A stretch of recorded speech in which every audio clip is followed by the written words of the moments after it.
Hi guys, my name is Trinity, and if you're here, you must be here to talk about books because that's why I'm here, to talk about some books. And in today's video, we will be doing the mid-year check-in. I know we are just a few days into June, but I want to go ahead and get this out of the way because I have a readathon to focus on. And two things I want to mention real quick. One, I live by an airport, and for some reason airport traffic is not slowing down today. So if you keep hearing airplanes in the background, that is why. And two,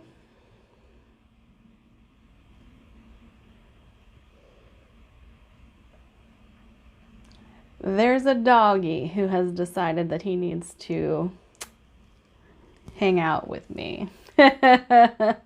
So if I end up squirming a lot or shifting a lot, that is likely why, because the dog has usurped the entire back of my couch. So there is that. Okay, so today we are doing the good, the bad, and the ugly of the first of this year.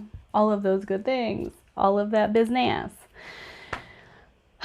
So I wanted to go ahead and talk to you guys about the best books I've read this year, the worst books I've read this year, and the disappointments. So the good, the bad, and the ugly. Not all of the disappointments are necessarily ugly, but we'll get there. So let's go ahead and talk about the books that I have DNF'd. So the first book that I DNF'd would be the book Thief. And I want to point out that I DNF'd this book not because it was a bad book, but because it was not the book for me. I'm a plot-driven reader. There is zero plot in this book. And that actually is going to come into play with the next book that I'm going to talk about as well, and why I DNF'd it. I know my tastes, and I can read a book, 50 pages in and know whether or not I'm going to actually enjoy it for the most part. And I got about 100 pages into the book Thief and was like, nope, nope, this is not the book for me. I didn't want to give it a low rating because that would have been very much me inserting the fact that I am not a character-driven reader into the fact that I didn't like this book. And yeah, I don't like giving a low rating on a character-driven book when I'm a plot-driven reader because I feel like that's just an unfair rating. I might be weird in that aspect. But that also plays into the second book that I have DNF'd this year, and that would be The Night Circus by Erin Morgenstern. I didn't like it, guys. And again, it was no plot. I didn't enjoy the characters, and there was not enough there for me to actually give the book a rating, other than it was written real pretty. And I don't care about that stuff. So, I mean, I like Sanderson, so I don't need flowery, pretty writing to like a book, but I do need plot. So, I don't think Erin Morgenstern is the author for me, and that's fine. That's fine. Nothing wrong with that. The next book that I DNF'd would be Legendborn by Tracy Deonn. Now, there is a big reason that, well, there are a couple of factors into why I DNF'd this book. So, getting into it, seeing the reviews and everything, everybody was giving it a 5-star, singing its praises. It was great. Everything was just fabulous about this book. Nobody had anything bad to say about it. Oh, that always kills a book for me going into it whenever I am going in on the hype train, because I'm expecting it to be absolute perfection and you can't make mistakes. That's what happens in my brain. So this is a debut novel. There are debut novel mistakes made in this book, and if everybody's rating it a 5 stars, saying it is the best thing since sliced bread, well, it better be. Or this girl is going to trash it in her brain. And that's just any hype novel. It has nothing to do with this particular novel at all. That's anything that gets the overhype. And or that had a massive effect on my reading of this book. Is it wasn't perfect. There were a lot of debut novel mistakes made.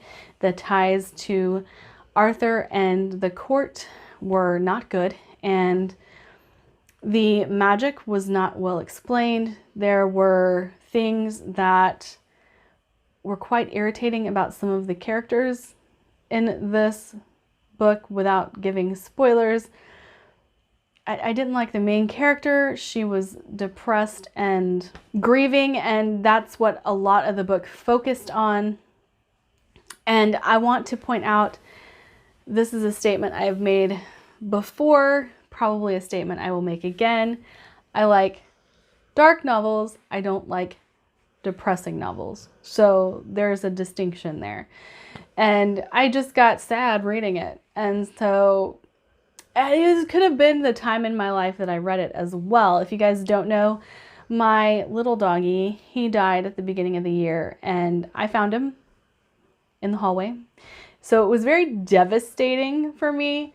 And I read this right after that. I didn't want to be depressed. That was the last emotion that I wanted to feel. So I could have inserted an angry novel in here, an angsty novel, and been fine. But this one just...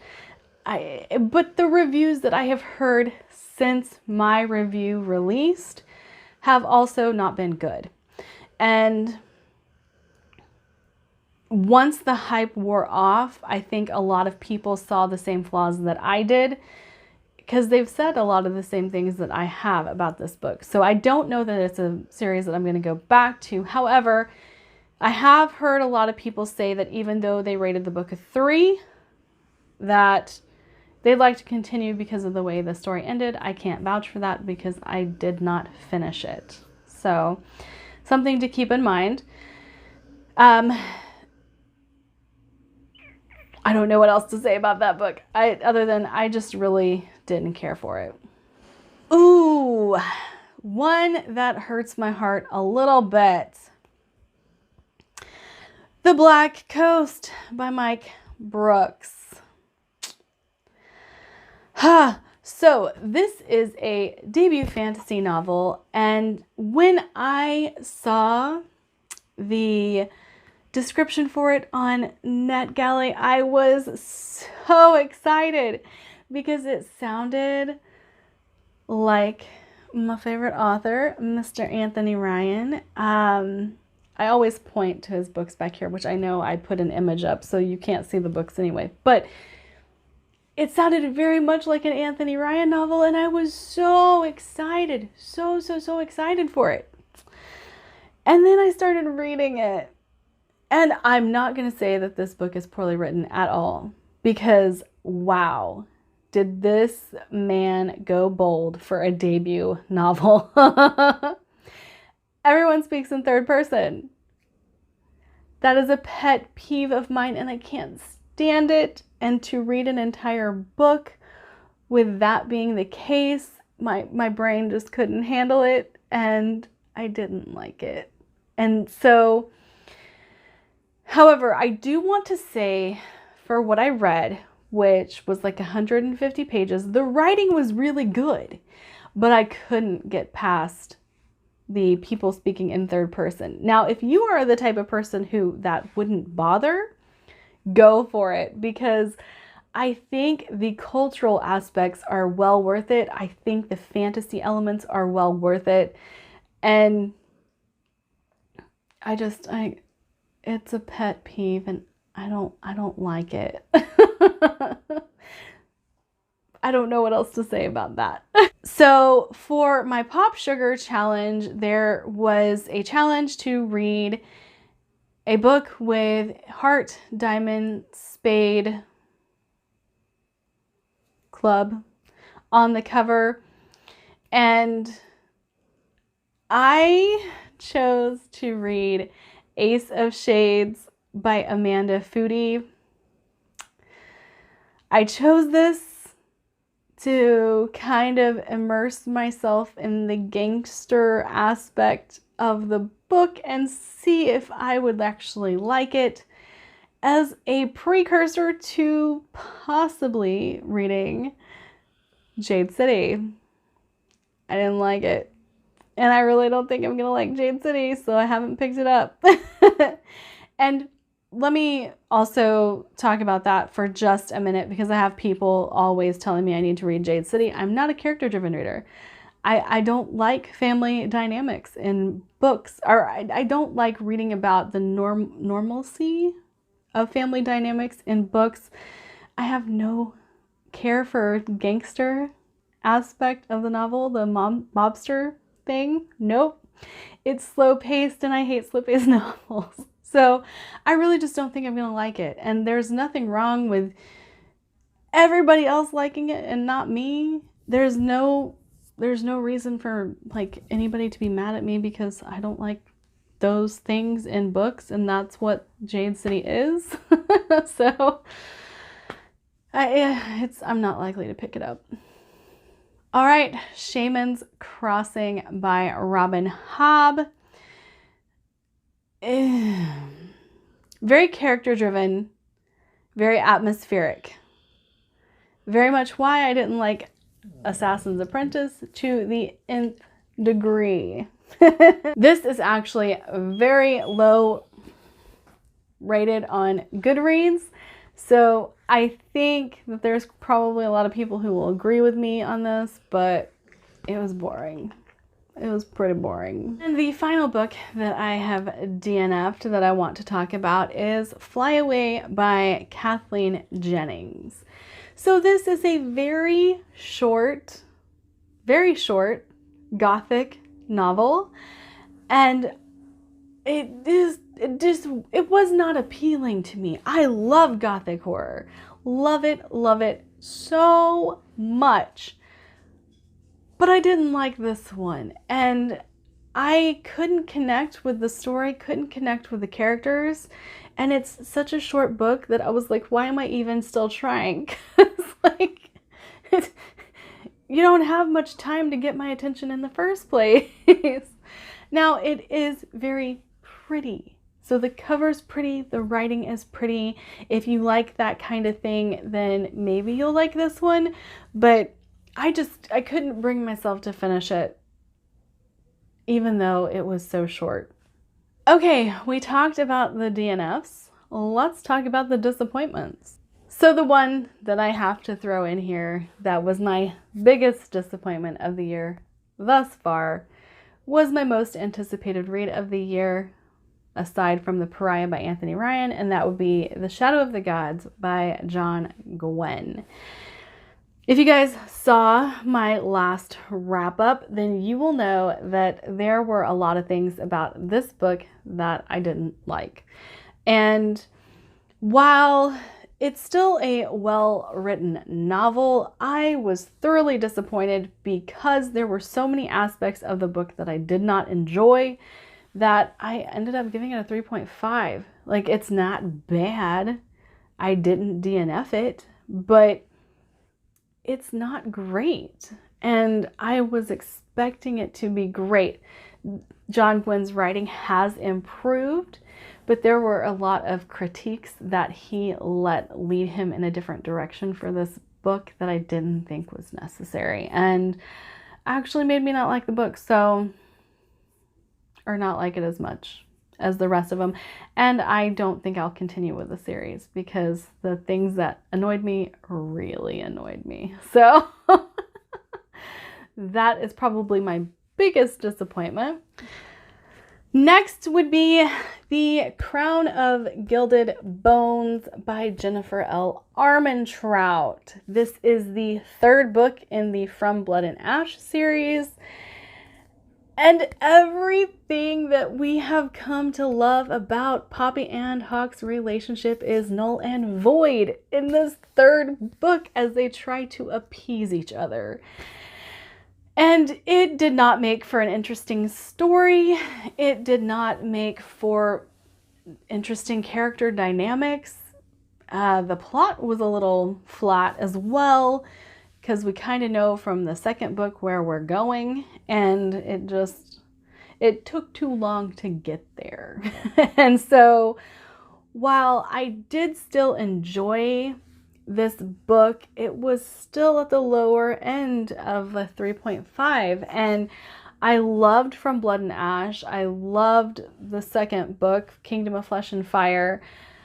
I just wasn't in love with the third book. So that's where we land there. The Sword of Kagan. So you're probably wondering why this has ended up on the ugly list when it came in at a 4-star for me. The reason I'm putting it here is because everybody talked about how great this book was. This book was not great for me until about 3/4 of the way through. So that does not make a good book to me.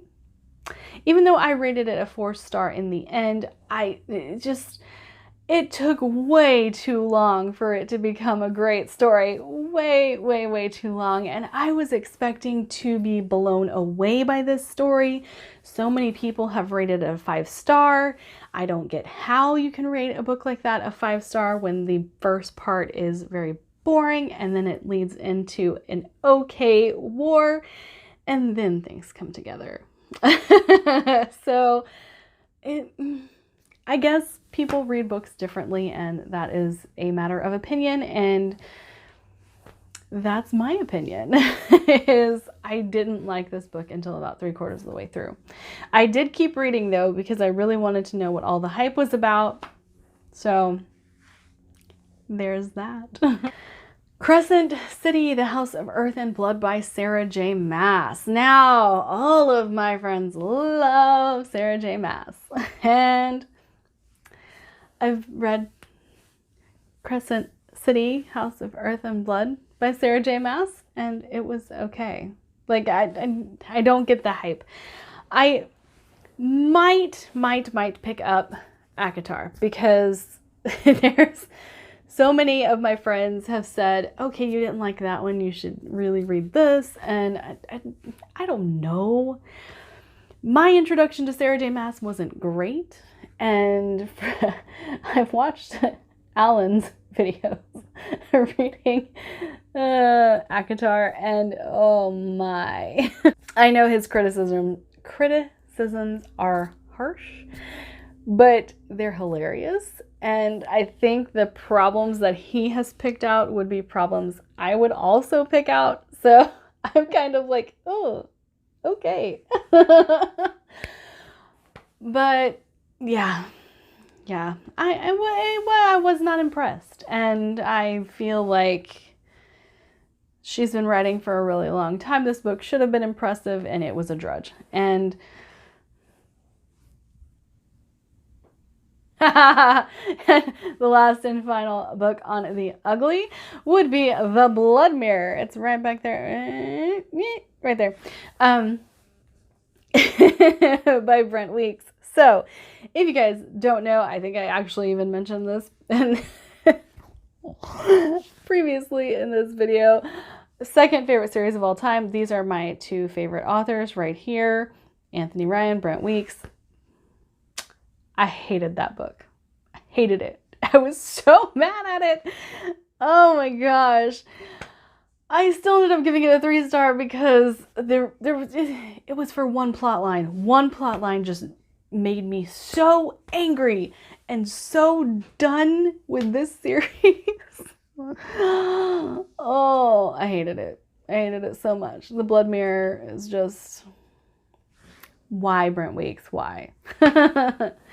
So, if you guys have gotten to book 4, The Blood Mirror of Lightbringer, and not continued with the series, I totally understand. I get it. But I would also encourage you to pick up the final book in the series because everything does get explained. And it all comes together in the end.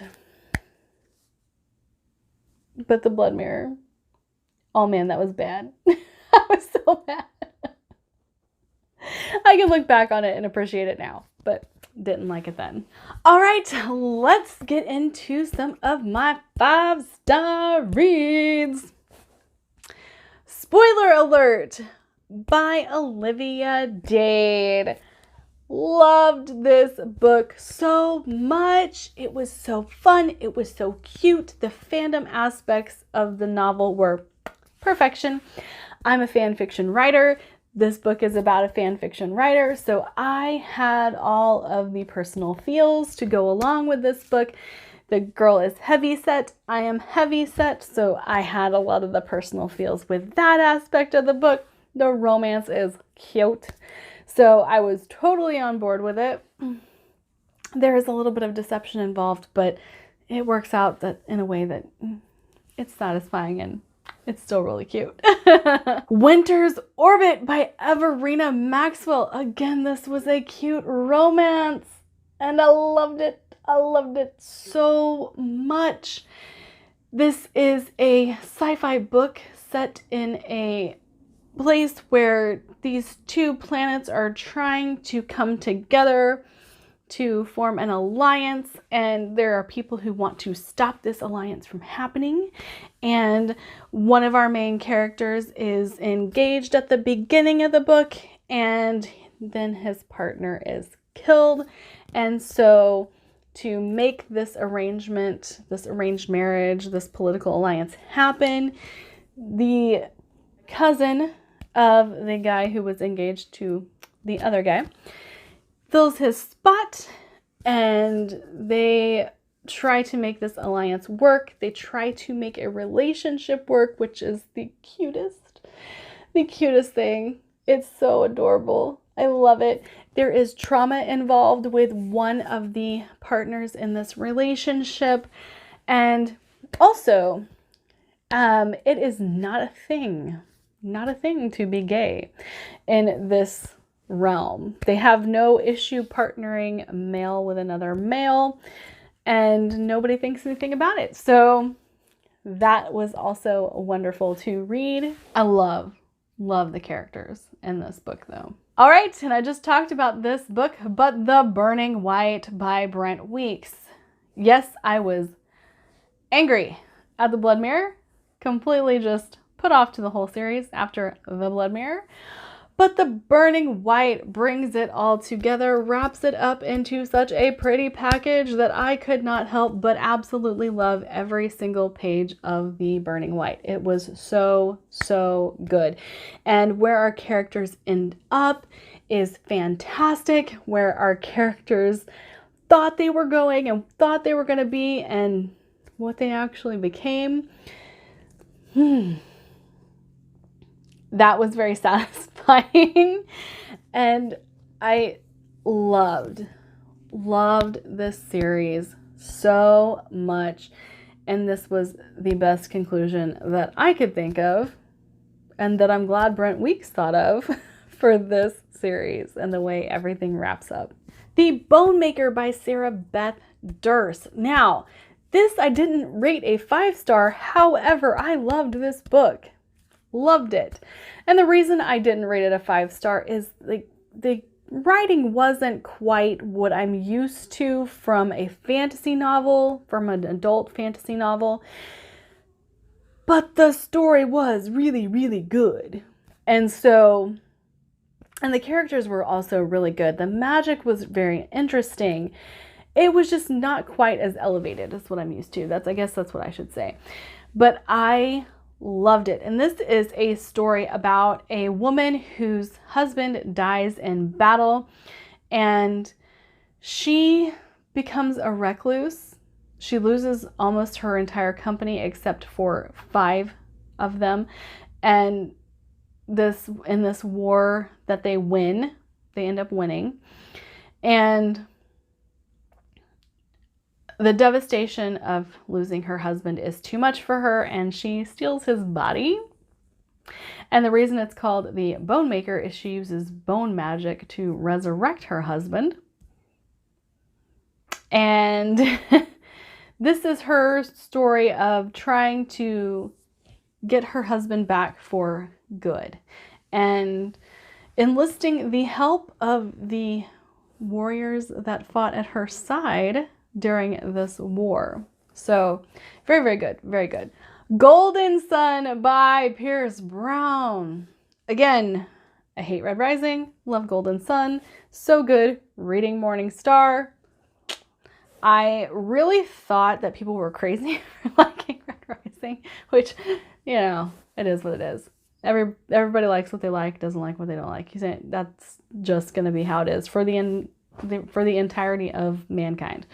And I didn't like Red Rising, but I wanted to see what the hype was about in the coming books because I've heard that they get exponentially better as the series continues, and I have to say Golden Sun was phenomenal.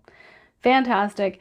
Couldn't have asked for a better continuation to that series, and Golden Sun was everything I was hoping Red Rising would be, and so far Morning Star is pulling through. I'm about 40% through it, so I am really starting to like this series and see what all of the hype is about. A Sky Beyond the Storm by Sabaa Tahir. Oh my goodness, guys. Young adult novels get a very bad rap for being dumbed down in a lot of ways. And while that could be a valid point, it's not necessarily true for all young adults. And there are some young adult out there that would actually surprise a lot of adult fantasy readers, and I think this is one of them. So while I think the first book in this series has some flaws and has some debut novel flaws and young adult flaws in it, as the series progresses, Sabaa Tahir's writing grows and becomes, in the end, something I think is just a testament to what is good writing. So A Sky Beyond the Storm is the final book in the Ember and the Ashes quartet, and I loved the way this series ended. I really, really like how Sabaa Tahir used a lot of foreshadowing and use the prophecy in a way that she could twist and turn it and then bring it back around to come full circle to what the prophecy was actually meant to say. And it was just so good. So good. And when we talk about writing being subjective or, you know, our views, that's something that I have an issue as a writer doing myself, so I appreciate it in other writers. And that kind of foreshadowing, prophecy, and things like that will always impress me. Bloodsong is still my favorite book. And I think that when writers can do that, I'm just always so impressed with how they were able to weave such an intricate story. Cersei by Madeline Miller. I loved so much. So much. So much. Madeline Miller's writing is flowery. Her writing is just beautiful and lyrical and amazing. And I love this book. I am a huge sucker for Greek gods and goddesses, and I'm a huge sucker for Greek mythology, period. And there is a lot of Greek history and Greek mythology tied into this book, and I just loved it. I really thought that Madeline Miller did a great job of exploring Cersei's story and delivering it to us in a way that made it very interesting and intricate and intimate. And I adored it. It's so good. And I'm really excited to pick up Song of Achilles because that is also on my Pop Sugar challenge for this year. This was a Pop Sugar book as well. And let's talk about my favorite book so far this year. Because, you know, we go from the ones I like to least to the ones that I like the most. And the one I like the most this year is Project Hail Mary by Andy Weir. Oh, I am in love with this book. I am in love with these characters. And I'm in love with an alien. I thought this book was precious. So a lot of people have asked me, wait, why do you say that? I'm like, I can't tell you why, but it's so good and you need to read it and it's precious, it's adorable, and I can't tell you why. And I'm a huge sucker for bromances. Huge sucker for bromances. I love them. And yeah, there is the best bromance in fiction in this book. I love it. I cannot say anything bad about this book. Yeah. I loved the main character. I love the alien he encounters. I love the world. I love the premise of this book. I love the sci-fi elements of this book. It was so good, so good. And I can't talk about this with any kind of cognitive thought because my mind blown. Like, my brain doesn't want to function when I try to talk about this book. So just know it is thus far my favorite book of the year. All right, like, subscribe, do all the fun things, and I hope you guys have a wonderful, wonderful day. Bye.